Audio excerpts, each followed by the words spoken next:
hello to all. This is a very special occasion for R&K. As you know that I have the K1600 GT Sport. It is the 2015 model. The GSA has just gone in for a service. Its first service, by the way, 1000 Ks. And they've given me the 2018 BMW K1600 GT. So there is a difference between these two girls of approximately 4 years, nearly 4 years I think it is. And I just wanted to quickly show you guys the difference between the two bikes. It's very unique to have two bikes coming out of the same factory, of course, in different years, and to see what the differences have been in that 3.5, 4 years. So the differences between the GT Sport and the standard GT that I can see, obviously first off is the screen itself. As you can see, this is a very small bikini screen, if you want to call it that, whereas the GT, the 2018 GT, has the larger screen. The only other differences that I know from the two bikes is they call them decals, decal, sorry if I've got that wrong guys, that you can see on the 15 model, and of course on the 18 it doesn't exist. There are some slight changes obviously to the paneling and the way the air vents work. Whereas, as you can see, the air vents are slightly different. They're not integrated into the fairing, whereas on the 2018 model, they're all integrated, as you can see there.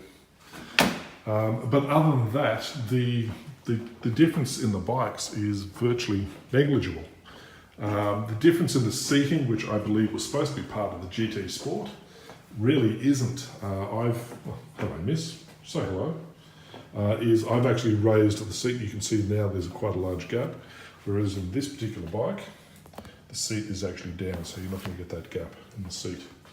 For the 18 model, of course, you've got a slightly different instrumentation panel. I'll quickly switch those guys on and let you have a look, whereas that is my original panel. Now, the biggest change, obviously, from my 2015 model to the 2018 is I have the standard clunky, chunky, aggressively sounding change of the gears, whereas the new 2018 model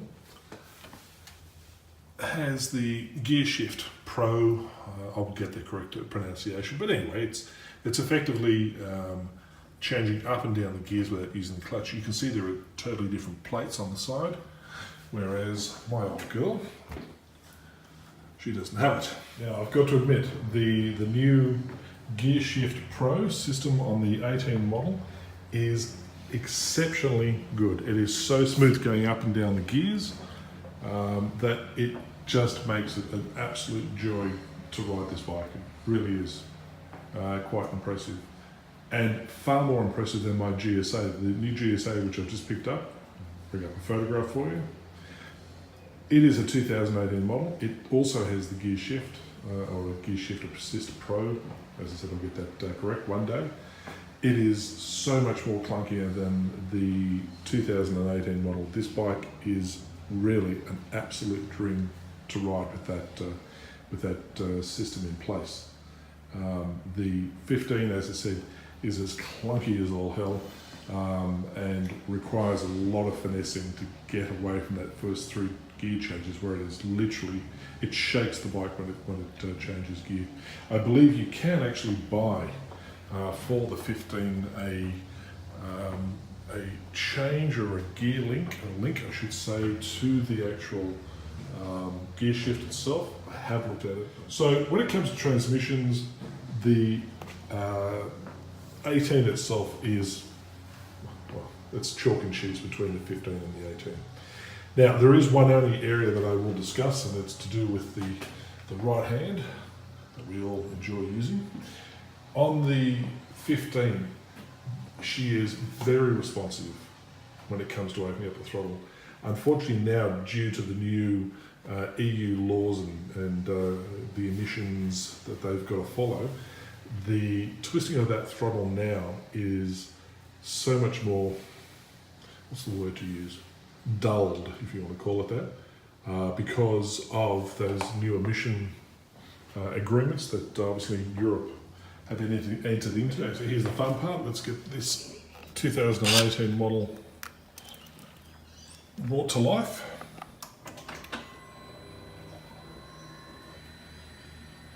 Nice little dials, and looks quite impressive. The menu log itself hasn't changed since the 2015 model. Still comes up with exactly the same screens, or different screens that you can choose for different parameters of seat heating and audio, etc. So it really hasn't changed that much. Still sounds lovely to start up.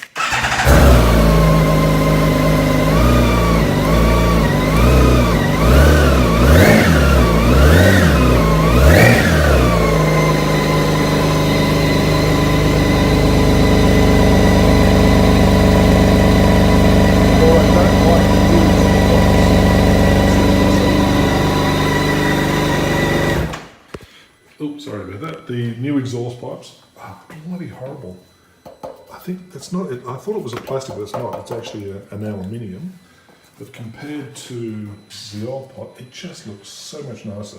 I think this new design, and hey, look, you may think it looks nicer. I don't think. I think it looks pretty cheap and high. Okay, the 2015. Let's get her into a bit of life.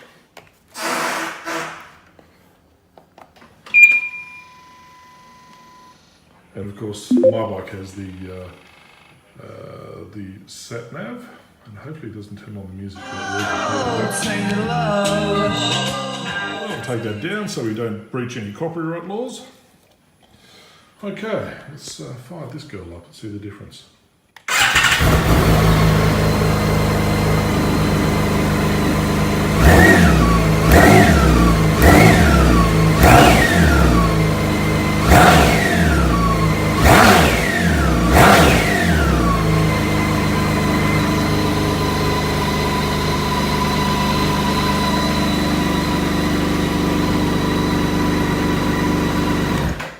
Definitely has a better note to it. The exhaust note is so much nicer.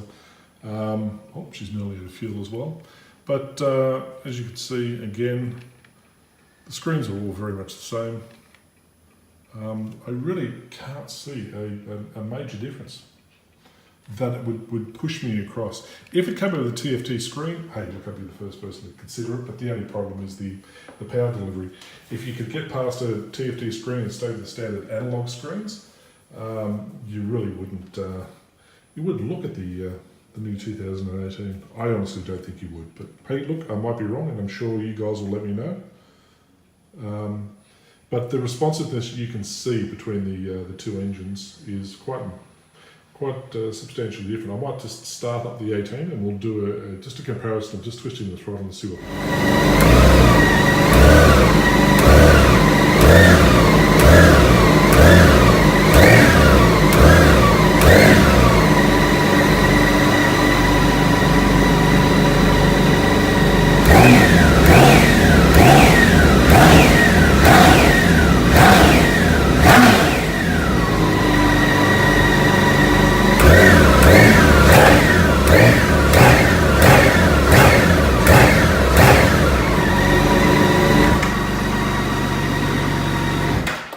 Yep, definitely a major difference between these two girls.